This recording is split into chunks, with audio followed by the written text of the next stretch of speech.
Well, welcome to the podcast. Nathan Newberry here, your host. I'm super pumped you're listening in. We got a special guest, Jo Stone. She is all the way in Australia and in Sydney. It's 6 a.m. the time we're recording this. She's gracious enough to connect with us, and we're going to learn a lot about like burnout.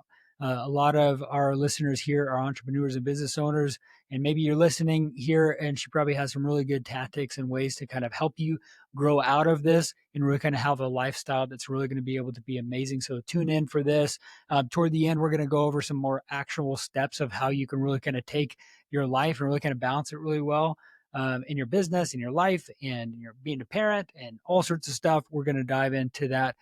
Before we do, I want to give everybody that's listening in a free workshop, a gift for you. So many times people want to grow online, but they just don't know how to do it. They have challenges of getting consistency in leads. They don't know how to leverage AI. They don't know if they need to build a team or how, what, when, and where, how. This workshop covers a lot of that. Go check that out down below. That will be a really helpful resource for you as you're growing online. Jo, I appreciate you being on. First question I want to ask everybody that's here on my podcast is, what is high performance? What does that look like? And how you apply things, how you've applied this in your own life, how you've helped your clients. What does that mean? How do you apply that? Yeah, great question. And high performance is something that most people who come to me and most high achievers, type A's, whatever you want to call them, are actually driven by. They spend their life trying to perform. But Hmm. usually that high performance is what has them burn out, because high performance for many people is often driven by a quest for to meet external benchmarks or external validation. And so they're trying to meet a revenue goal or a vanity metric or a certain number of followers. And yes, it can be huge fuel. But if you don't match high performance with more of that internal validation and internal fulfillment, then I find that it ends up just being an endless bout of suffering and burnout and pushing and hustling. So I think it's something that we all want. We all want to be high performers, but I think we need to make sure that we balance that with ensuring that we're getting fulfillment along the way, and then we can really step into new heights.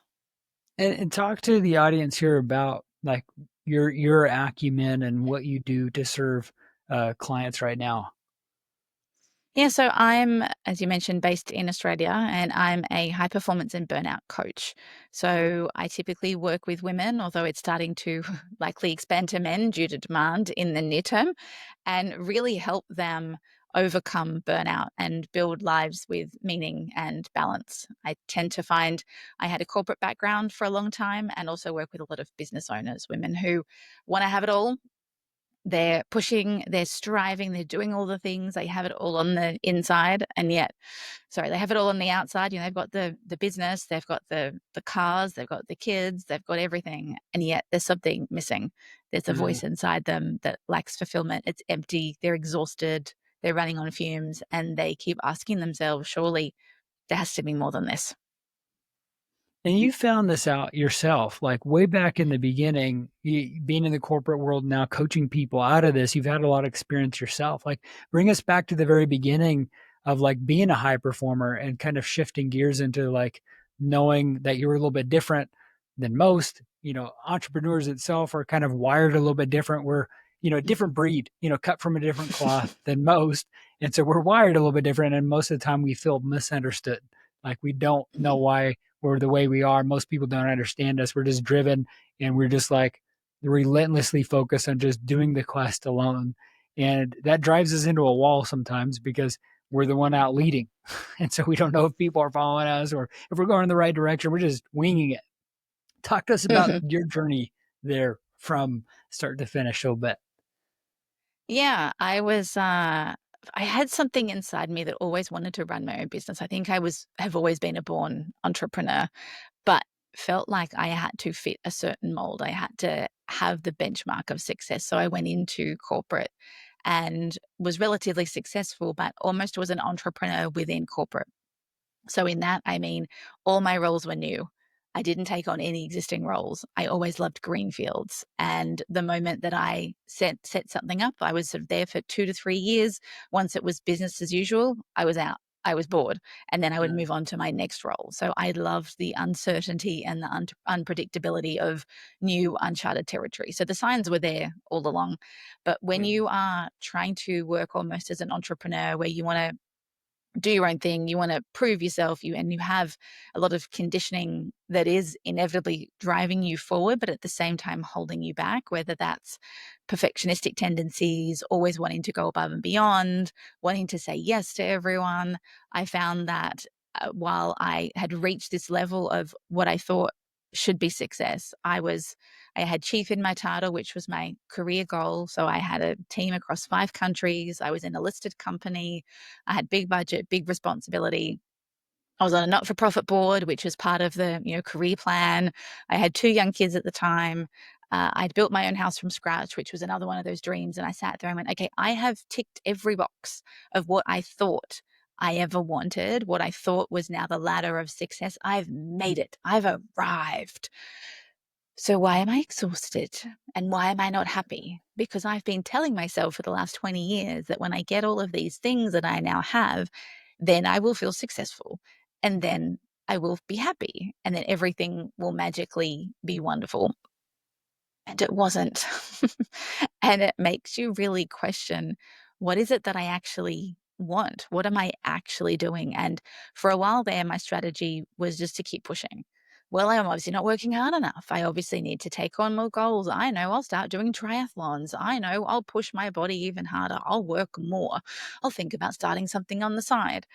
And eventually my body just gave up. And it was when I found myself in hospital for a suspected incurable autoimmune condition, lying there going, okay, something has to give. This isn't working. I can't push any harder. My body, I've been blessed with a body that I can push. I can work off not much sleep. But eventually it just was like, okay, too much. uh, You're not listening to me. You're not taking the warning signs. I'm out. And that was really confronting because without my brain, I'm not somebody who builds things with my hands. My brain is my livelihood. And when there was some fears about would my brain function properly, it was just devastating. And so going on this journey to then rediscover, okay, well, if that didn't make me happy and that was everything I thought I wanted, what do I actually want? And is there a way to exist that doesn't involve pushing and striving and burning myself into the ground? And so I blew everything up. I mm, started by selling the house because, like all high achievers, I didn't know where to begin. So I had a big, beautiful house. Sydney's a very expensive place to own property, but that came with a really big mortgage. And so I didn't have a lot of freedom. I couldn't change jobs. I couldn't start my own business because I had these mortgage handcuffs. So sold the house, got some financial freedom, moved a little further out of town and downsized, which was very difficult for my ego because I had this big, beautiful house with a water feature and chickens and a pool and 5 bedrooms. And I'd picked every door handle and every color and had designed the whole place myself. So to sell that was really a moment when I decided to tap out of the race with the Joneses. I said, right, I'm not going to play this game anymore of material accumulation because I realized at that point, well, I had everything. I actually didn't have any freedom. I didn't have choice.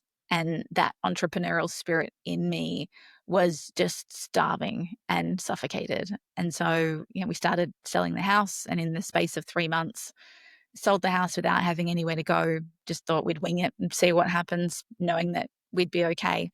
Very much that kind of entrepreneurial mindset throughout all areas of my life. And yeah, shortly after that, I had the financial security to better quit my job, started my business, and yeah, then sort of went from there and started building things up. But my journey then had to involve really understanding what is it that I really want? What are some different ways of operating, and really use that entrepreneurial brain and skill set that I applied in corporate, which was to take difficult things apart and put them together again in a way that made sense. So I then did that with my life. Which bits are mine? I started learning a lot about neuroscience and quantum physics. And okay, well, what is this? What's this thing called conditioning? What are limiting beliefs? Where am I stuck? What am I doing that isn't serving me? And rebuilt myself from scratch. And so now what I and never intended to start this business, never intended to be a life coach. I was going to be a corporate consultant, give me 100 people in a room with post-it notes and a whiteboard, and it was my happy place. The thought of coaching people in their lives was never going to be part of the equation until the universe just people kept asking me questions. How have you done it? How have you done that? How come you're still sane? You've got 2 little kids. You seem to be present. And yeah, I think one week I had 8 coffees, and I came home, went for a run, and went, maybe there's something in this. I keep getting asked the same question. And 5, almost 6 years later, here we are now with hundreds of women through my programs and helping people find what their fulfillment is without blowing up their lives. That's very cool. I want to get your take on this too, and I appreciate you telling your story about this. High performers are not always the easiest people to live with and be married to, No. especially the ups and downs and the things every 3 months that you're inspired to do. Um, how do you pace that? How do you deal with that? How do you coach through that? Well, my husband's a very, I found that most of my entrepreneur friends are married often to non-entrepreneurs. Right. So, it's always the yin and the yang. So I'm the one who will take all kinds of risks, and I will say, we're gonna do this, and let's go and do that. And he's just always been in my corner. So my husband's been my biggest cheerleader, but he's also got a very, very low risk appetite. And sometimes I say, are you sure about that? Are you sure? When it took me a while to get this business to work, I still remember one day, because he's an accountant by trade, and he said, now, I believe in you, and I know that you're very smart, but the bank account's starting to run a little bit low. How long do you think it's going to take for you to make this thing work? I'm like,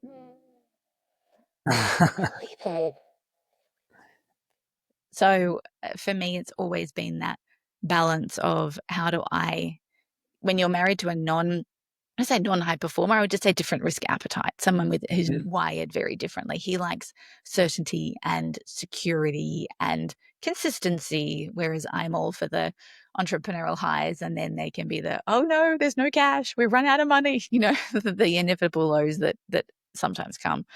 Is just keeping those lines of communication open and really having a respect for what's going on inside them, but really learning to insulate myself from any of his uncertainty or attitudes around risk. I can respect them, and there can be times where I have to heed them, but there's also times where if you let anybody in your ecosystem hold you back and almost put handcuffs on you, that can be really detrimental to your vision and where you're going. Yeah. And I want to ask you this too, and I appreciate you mentioned that many times when people are burned out, they don't know they are. It's like No. you're talking to people that are like, I feel sad. Why is it? We're just depressed. Oh, you know, or, you can even talk to people that are like anorexic, and you go to the doctor and they're 70 pounds and they're like, I'm fat. And they don't even, they're not aware. It's like there's a Yeah. delusion there that we Mm. have. And so there's a preventative things that I'd love to hear your thoughts on, of like how not to get there, how not to get to the red line that inevitably then they're going to need your help with when they are, on the hospital bed, literally, like sometimes people are. Yeah. Um, how do they prevent that? And where is like some warning signs that they can put an anchor in before they fall off the cliff? Yeah, great question. And most people are operating in what I call high functioning burnout. So they turn around and say, I'm not burnt out. I'm still going at a million miles an hour. I'm still feeding the kids. I'm still going to work. I'm still, baking cupcakes for the school cake stall. I'm still doing all the things. And yet there's this almost absence of joy in their life. Life just feels really hard, and life feels really heavy. And they usually are living off fumes, perpetually exhausted, no matter how much they sleep. And yeah, there's the joy has gone from their lives. There's no fun. They're grumpy all the time. They're snapping at the kids. So that typically, and it's unfortunately a state that we have trained ourselves to live in, and society almost glorifies.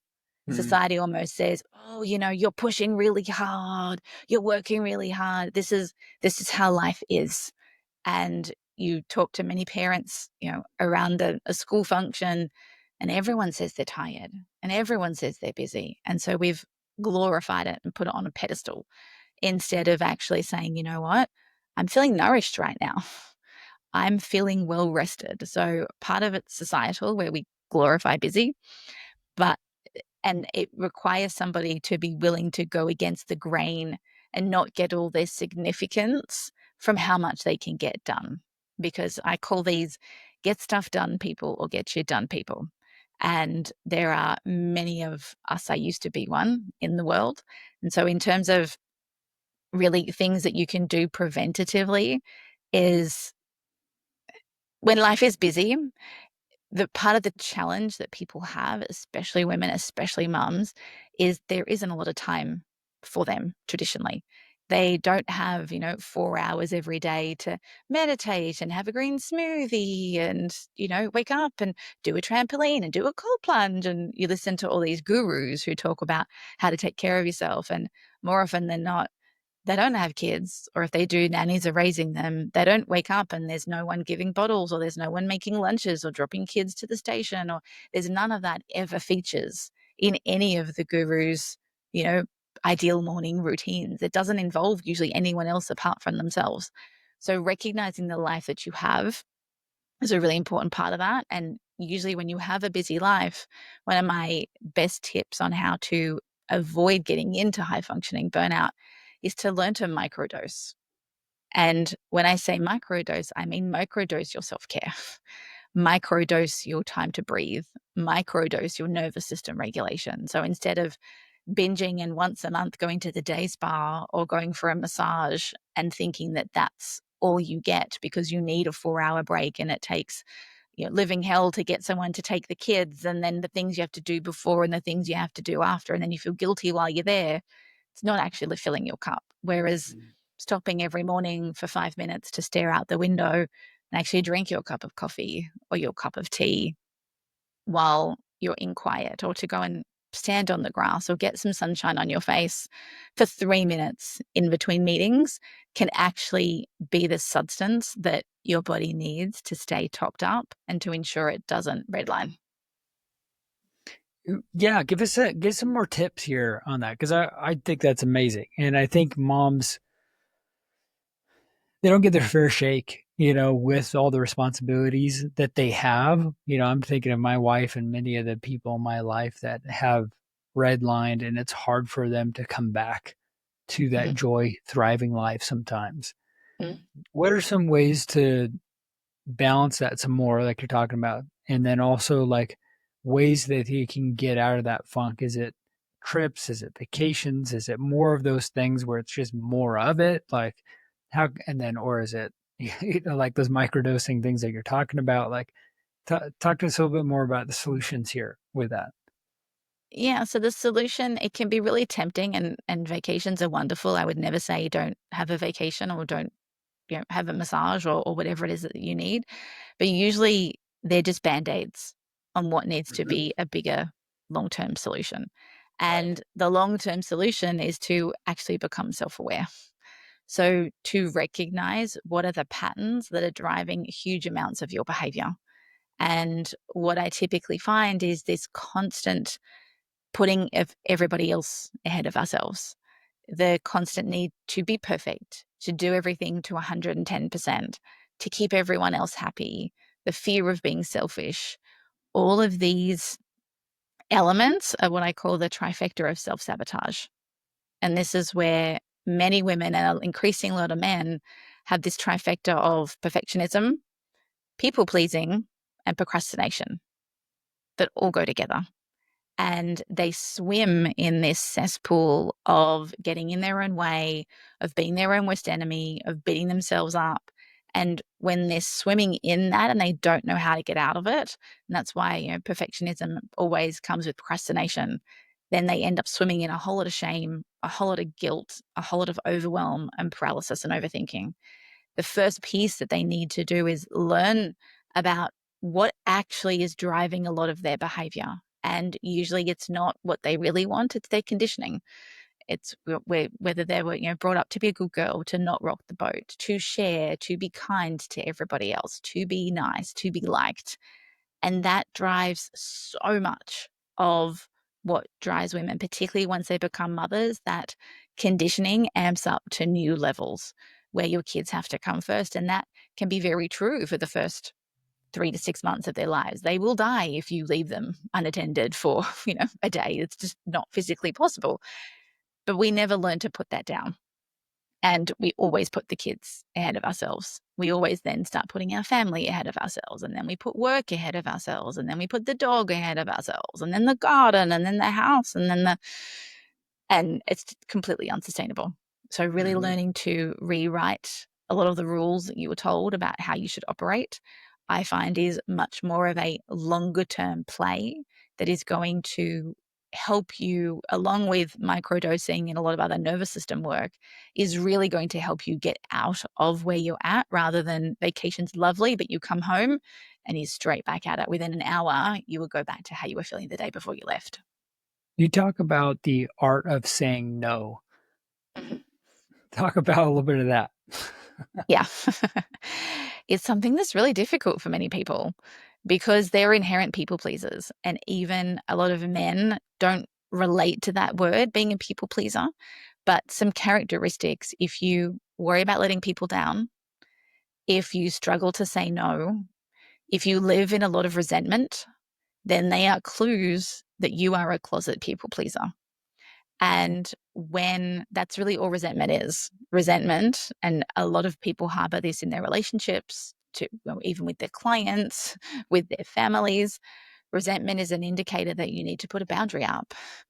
So resentment can be a horrible emotion that can pollute a lot of people's lives. It results in eggshells. It results in a whole lot of anger and frustration and obligation that just infiltrates everything and is a huge suffocator of joy. So until you learn how to say no, and many women haven't been taught how to say no. Many men too these days, I'm finding they're told that they have to keep everyone happy, and if you don't put your hand up for opportunities, then it might not come your way. People who are afraid to turn down clients because I don't know where the next one's going to come from, so I have to take this, and end up spending a lot of their time and energy on things that aren't what they want to be doing. They don't light them up. They drain them much more than they fill them, even if it might be bringing money in the door. Sometimes you have to ask at what cost. Mhm. That's so true. I'm trying to think of like specific ways that I think about applying this, and I think about it. It's like I just unplug quite a bit. I don't watch a lot of TV. I definitely don't listen to the news. Like I don't watch, I don't scroll TikTok really ever. Um, I I try to like unplug from the matrix, and be a little more present. And then I try to batch as much as I possibly can. Is there some techniques that have helped moms and people that you've worked with that's really kind of helped them to have bandwidth in their life? Because more after the night, it's like you're running. And there's always something to do. There's always Mhm. something to, and so saying no more than saying yes sometimes, and Mhm. like readjusting the calendar in a way that just has some blank time. How do you Mhm. go about some strategies there? Yeah, so batching's a great strategy, particularly batching things that you don't like doing. So you often talk about the law of diminishing returns, which is an economic concept, but I use it for stuff that we don't like doing to minimize suffering. So by this I mean if you hate paying bills, let's say, or doing life admin, often people will space that out because they don't like doing it. They procrastinate on doing it. And then they find that, all right, I'll procrastinate it for ages. It's taking me ages to do it. I'll do one of the things. I hate doing it and then I'll leave. But let's say the first thing that you don't like doing causes you 10 points of suffering, let's say. How the law of diminishing returns works is the next thing that you do that you don't like doing causes you 8 points of suffering. And then the next thing that you don't like doing, you batch that, and that only causes you 4 points of suffering. So we get to batch things that we don't like doing in order to free up a lot more time and space. Because very often, with things that are causing us angst or causing us suffering, it's not the actual task. It's not paying the bill or the life admin or the laundry or the calling that client that's the problem. It's the emotional weight and the meaning you put around it. So the Mhm. more you can understand what our emotions are at play within you, the meaning you're making of a certain task, why you're actually procrastinating on that task, then the more you can free up the emotional expenditure that it's taking. Because most things in life are actually neutral. They're neither good nor bad. It's the meaning, it's the emotion, it's the weight that we as an individual have said, oh, well, if I make this phone call, what are they going to say? And so you sit with it and you procrastinate because you're letting fear run the show. So, as well as batching and some of those practical tasks, I also find really increasing your emotional literacy. And this is where self awareness comes in, and learning how to regulate your emotions, learning how to let them go is a game changer, because we don't, we're not taught a lot of about emotions at all. They're running the Mhm. show and they routinely hijack us. And I found women in particular can simmer and swim in a lot different emotional home than men. There's usually a lot of guilt, there's a lot of shame, and those emotions in particular cause paralysis.